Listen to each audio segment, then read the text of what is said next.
Hello, and welcome to my channel. My name's Jess, and I am going to be talking today about the body positivity slash fat positivity movement and kind of give my take on what I really think about the idea that the world is against fat people and that fat people are so discriminated against. So, I am someone who's obese.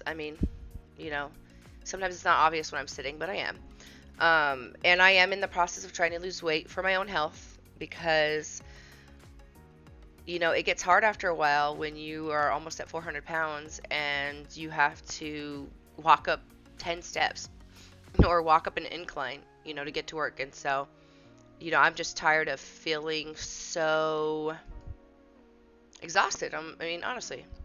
So I wanted to make this video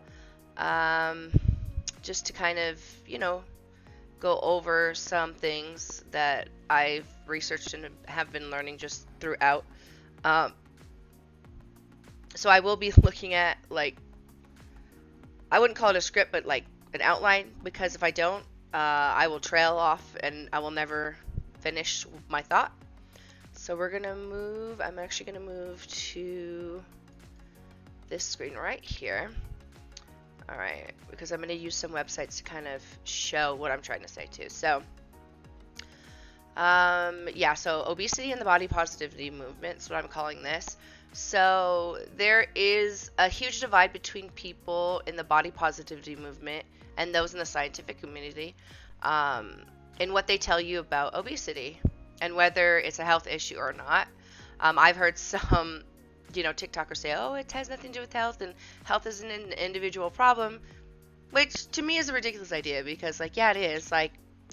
One person has cancer, I don't, or one person, is athletic and I'm not.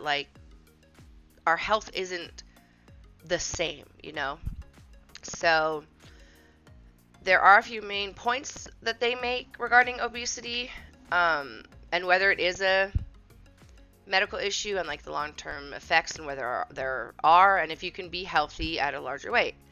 The issues regarding whether obese people are being discriminated against, whether the medical industry is also against those that are overweight. And in this case it would be more so those that are obese, 300 pounds or more mainly. So I thought first and foremost what I would do is kind of give a definition of what I found as far as health at every size. And so it says here that it's a new peace movement with your own body. Learn how health at every size can help you become healthy without waging a diet battle. Okay, so health at every size is a lifestyle that encourages healthy eating and enjoyable physical activity as a way to feel better and live longer. Okay. Unlike other programs, it does not believe weight loss through dieting is a way to become healthy. Okay, now I will say that this first part I agree with 100%. That dieting is not the way to do it. A healthy lifestyle and a change of that kind of lifestyle, yes, that is how you begin to do it. And that's just like me. Right now, all I'm doing, and I will continue to add more healthy things into my diet as I go on, but at the moment, all I'm doing is counting calories. I'm just making sure that I don't consume more calories than I need on a daily basis. And that's it. And right now, as of the last time I weighed myself, I'm down 24 pounds. So it's working. Eventually, I know I'm going to hit that plateau because I'm not exercising. I do walk, but it's very minimal. And I'm not incorporating more vegetables and stuff into my snacking, which I definitely need to do. And I will, so, but here's the thing that for me has been warped about health at every size. This says, yes, a healthy lifestyle, and you're not doing it for the purpose of losing weight. You're doing it to stay healthy. But a lot of the people, they want to say, oh, well, you can't lose weight at all because then you're fat phobic, or if you are doing it for that purpose, then you're fat phobic. And it's yeah, I get that. And then they want to say, oh, you can be 500 pounds and healthy. And I'm like, not really. I don't care if your labs are 100%. No, you just can't. So some of the words that that they like to use are, of course, fat phobic, which I looked it up and it says it's known as anti-fat. It's the implicit and explicit bias of overweight individuals that is rooted in a sense of blame and presumed moral failing. So yeah, I mean, I don't doubt that that exists. Of course it does. Like, realistically, people don't see very large bodies and think, oh, that's what I want, or oh, that's beautiful. Not everyone's like that, though. I think beauty is subjective, because, you know, what I find beautiful isn't what somebody else is going to find beautiful. It doesn't mean I'm wrong, but it doesn't mean that they're wrong either, you know? So I think it's just how people look at things. Then, of course, they also claim discrimination, which, according to the dictionary, is the unjust or prejudiced treatment of different categories of people, especially on the grounds of ethnicity, age, sex, or disability. Now, this one is a little more difficult because while I do feel that people can be rude to people that are fat, it's not as though, you know, companies are saying, oh, if you weigh this amount, you can't come in here. Or food places are saying, if you weigh this amount, you can't be here. No, that's more on the discrimination level. It's more like, if you're this large, yeah, some of our clothes may not fit you. You know, maybe they only go up to a certain size, which it is what it is. You know, you can't force clothing companies to cater to every size. That would be, I think, nearly impossible, honestly, and kind of ridiculous to even think that that's possible. And then you've got weight bias, negative attitude towards someone with excessive weight or obesity. That one, hands down, yes. Yes. You see it all the time. Fat shaming, physical act of humiliating someone due to their excess weight or obesity. Yes, you see that all the time. And I don't doubt that that happens. I mean, I get it more now that I work with children than I ever did with adults. But while I know that that's possible, it's not as though everyone's against me. And I think a lot of the times, you know, that movement's like, oh, well, the world is against me. Everyone hates me because I'm fat, and that's that. And it's like, no. And then you have obesity. Now, like I said before, a lot of the movement wants to say, oh, it's not a health issue. But according to the dictionary, it is abnormal or excessive fat accumulation that presents a risk to health. So yeah, it's a health issue. And then the last thing that a lot of people like to say is, oh, we're oppressed. And that's prolonged, cruel, or unjust treatment or control. I don't believe that. I've been fat my whole adult life, and I've never once felt like everyone's cruel to me, or that I'm getting unjust treatment at all. You know, like, I'm able to live my life, and I don't obsess over it, and I think that's the thing too. You know, they like to obsess. So one of the questions that I wanted to really kind of go over is, let's see, how the fat positivity movement is used, and is this really what happens, or is it just how people feel things are happening? So basically it's like, oh, you know, are they being treated this way, or is this just how they feel that they're treating? So I wanted to get a thing that showed what body positivity is. So this is Forbes. So let's see, it says body positivity movement encourages inclusion, not obesity. Okay, let's see what it says. The term body positivity has gotten some extra attention in the past few years. It's a movement that promotes acceptance of all bodies, regardless of shape, size, skin tone, gender, or physical abilities. Proponents focus less on physical appearance and more on the overall health of the human body. Okay, so that sounds perfect to me, and I agree with this. But the problem is that when you talk to fat activists, or you talk to a lot of people in the fat positivity movement, or the people that claim that they're body positive, this is not the message that they're spreading. What they tell you is that it's only about fat bodies, and that's all it was meant for. And that if you're not fat, or if you're not even a certain fat, which I will get to that in a little bit about the certain levels of fatness, but if you're not a certain level of fatness or whatever, then you're not as valued, I guess is the best way to put it, because you don't know what it's like to be 600 pounds if you've only ever been up to 4. And it's like, okay, but if this is a movement and it's spreading inclusion, then how are you excluding people so easily? And that's the thing. So some of the examples that they like to use about fat positivity or sorry, about the fact that fat people are discriminated against, fat phobia, all that, are that there aren't enough clothing options for plus size people in stores. Seating in places are not large enough for larger people. The medical field is fat phobic because they require you to weigh in at every appointment, and less obese people are getting proper screenings because they're fat. People treat fat people badly simply because of their weight. So I thought I would kind of delve a little bit more into those. So as far as like there's not enough plus size options in clothing stores, of course this can be true. I mean, yeah, obviously. But there are a lot of online stores that you can shop from. And while I understand that that can be a problem too, because if you can't try it on, you don't always know, they exist. And that's the thing. And I actually looked up this one. Some of the plus size stores that there are. So D & Company is one of them. And actually, there are a couple of obese YouTubers that are pretty well known and pretty well liked. And they're big people. And we have Candy Fox and Glitters and Lasers, aka Anna. And then, of course, Candy, her name is Christy, I believe. You get so used to them as the name they use, you kind of forget. But I believe her name is Christy. So the N Company is the one that Candy Fox uses. And she's always doing try-on hauls. And she shows like all these really, I mean, the options are beautiful. And that's the thing, like we have so many, especially as women. I will say we have so many options, especially as women.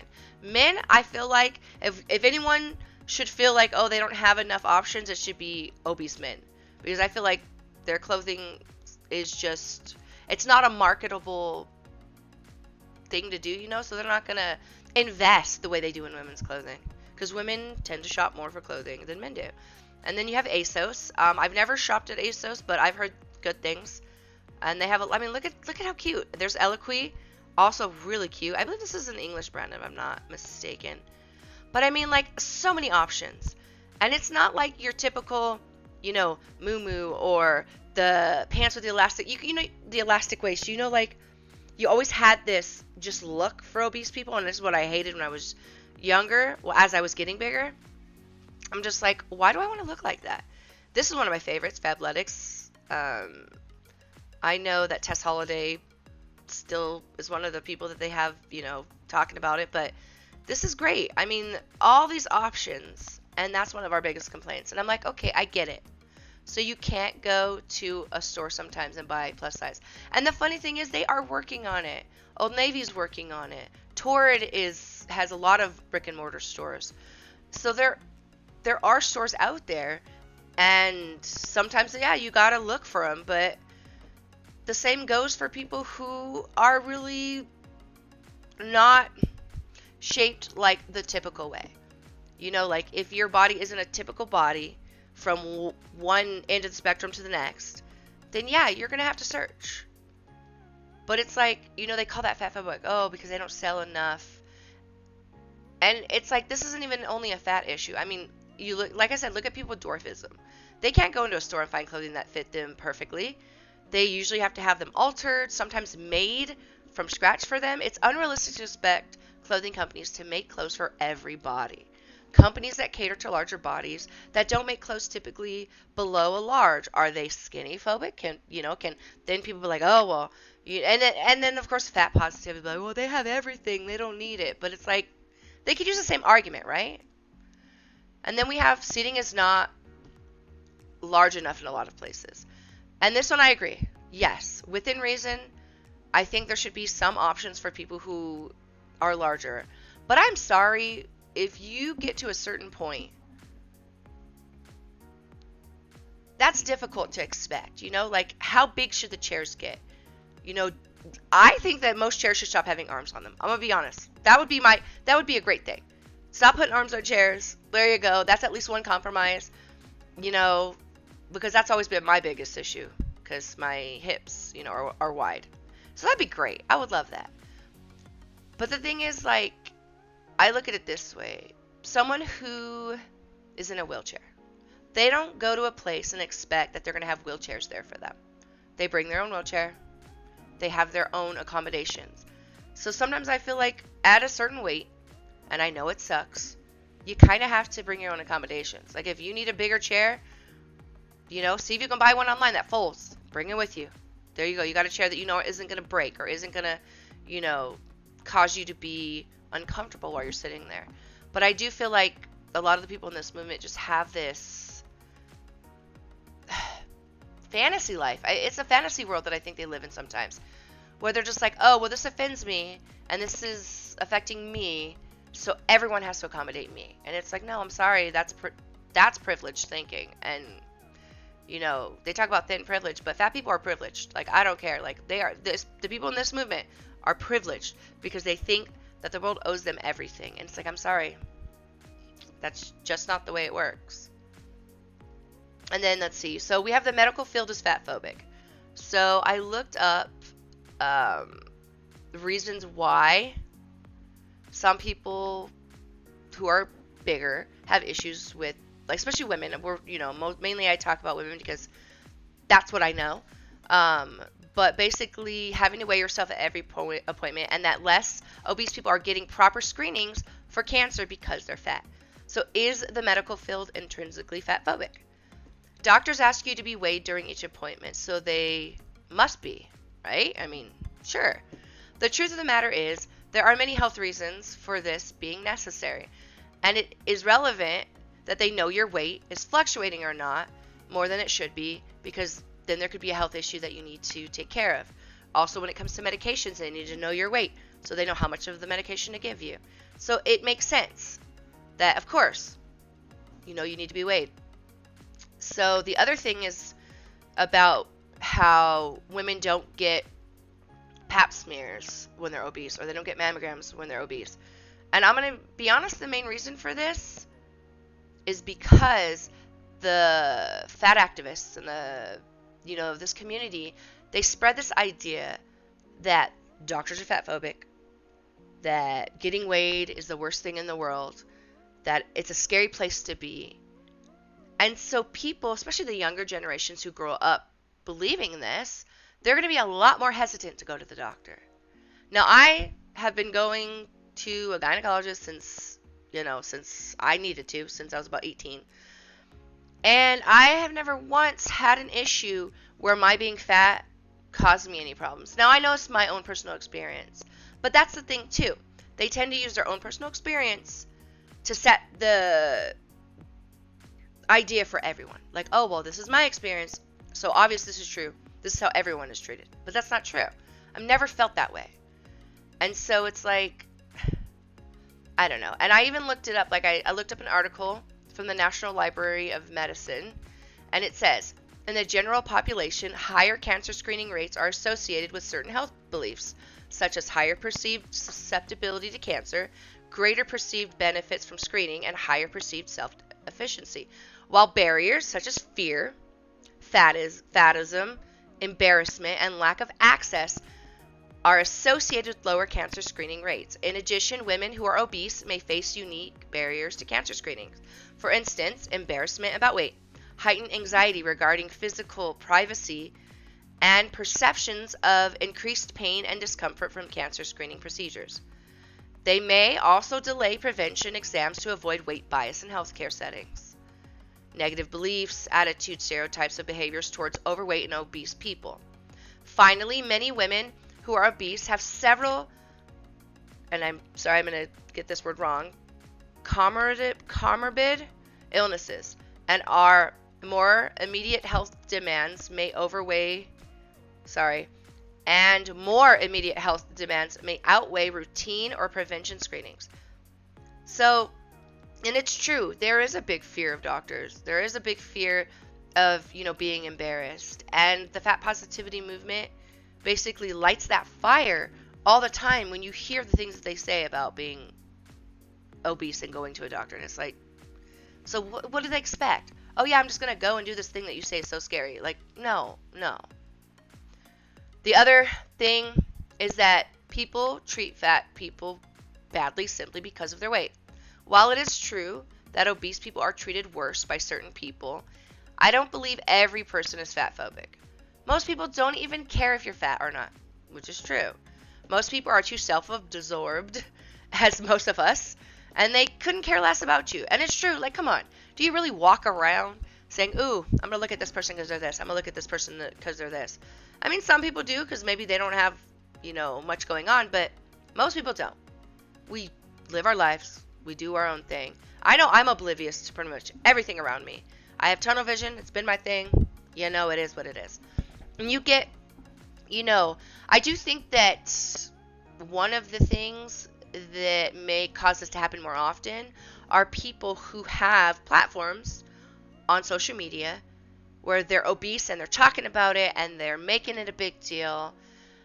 Two people that come to mind are pretty popular, not always for good reasons, which is Amberlynn Reed and Chantal Marie, aka Foodie Beauty. Now, Chantal especially has shown she's not a good person. Yes, she's obese, and people who hate her do use this against her. But their goal is just to hurt her. And her weight is the one thing that they can use to hurt her.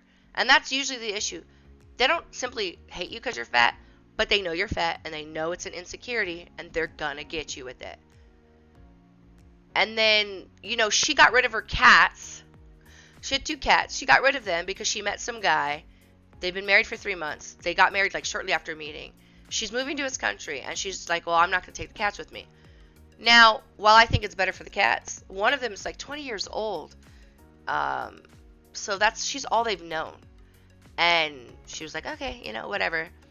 And then with Amber, Amberlynn Reed has been known to lie. She's been known to gaslight. She's been known to, be rude. So sure, I think that's the main reason a lot of people don't like her. Yes, she's fat. So yes, they use that against her. But no, that's not the real reason that they hate her so much. Because like I said earlier, if you look at Candy Fox, aka Chrissy, and you look at Glitter and Lasers, aka Anna, they don't get near the amount of hate. And they're both bigger women. And I think both of them are even bigger than Amber or Chantal. But you know what? People love them. And why do people love them? Because they're good people. They, for the most part, stay in their lane. They're just about showing you clothes and showing you their life. And I will say Glitter and Lasers, Anna, she's been focusing a lot more on her health, and she's had some issues with people being upset with her because she needed to lose weight for health. And, so she was kind of a part of that fat activism. I wouldn't even say that, the fat positivity movement. So yeah, she was a part of it. But I think she's come to realize that it's unhealthy. And it really is. Because they'll turn on you like that. They don't care. They really don't. Honestly, it's my belief that a lot of people in the fat positivity movement are not truly happy with their bodies. That's why they get so mad when someone loses weight for their health. They're envious because they struggle to lose weight. Why else do they focus so much on others' progress and not enough on themselves? You've seen it. Look what Tess Holliday did to her one fan. She lost weight because she needed to for health. And this loving community decided, hey, let's turn on her because she's evil, she's fatphobic. How dare she? And it's really? That's ridiculous to me. I don't get it. But it is what, that's how it is. And it's unfortunate, but I don't know. It makes me sad. So, what the fat community decided to do was they wanted to create their own terms for obesity. They are called categories, which I love. It's kind of funny. And basically, they're designations on the spectrum of fatness. So they say there's a spectrum, a set of terms created by and for the fat community to self-identify one size. So these include, so we'll just kind of scroll down. So you've got mid-size, then you've got small fat. Now here it says between 14 and 18 or a 1X, 2X.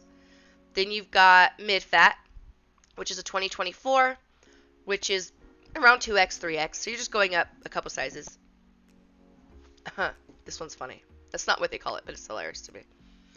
There's large fat, which would be somewhere between this. It's 26 to 32, give or take.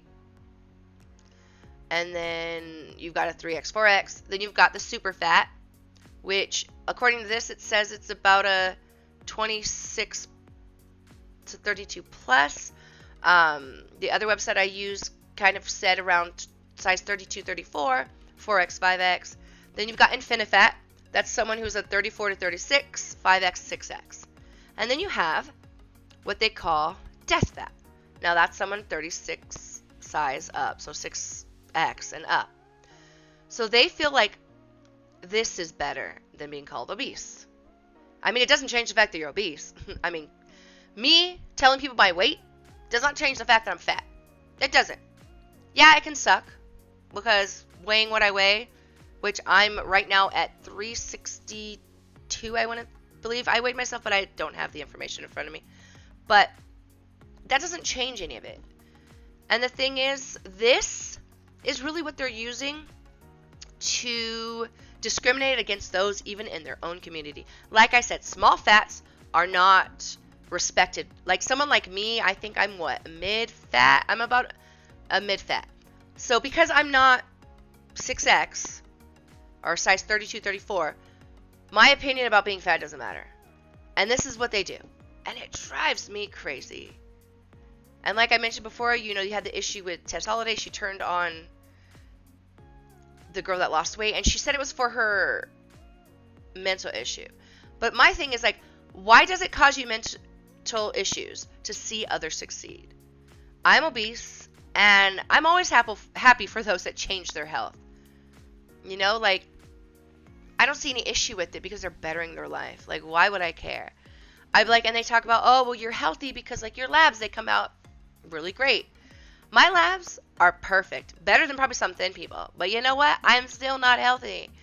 I can't walk upstairs without getting breathless. I can't walk up inclines. And I know I mentioned this earlier, but I'm just reiterating. That doesn't make me healthy. It's really hard. Like, even sometimes, like, I feel like my breaths will stop sometimes. Like, I'll be breathing and all of a sudden, I'm like, oh, and then I have to, like, fix it. Or, like, remember to breathe, basically. And so that's not the end-all be-all to say whether you're healthy or not. I'm sorry, like, it just isn't. And I know that fat activists will say it's just my experience, like I said before, because they like to say that, oh, it's just your experience. That they want to base off everything they say, and it's like, because I was mistreated, everyone is fatphobic. I was told that my weight is why I'm sick, doctors are fatphobic, etc. This is how a lot of us gain our opinions and views of the world. This is why I prefer science. Science says obesity is a medical issue. It says that being 400 pounds over time will cause you multiple issues. Yeah. Does this mean that you're going to get all of them? No.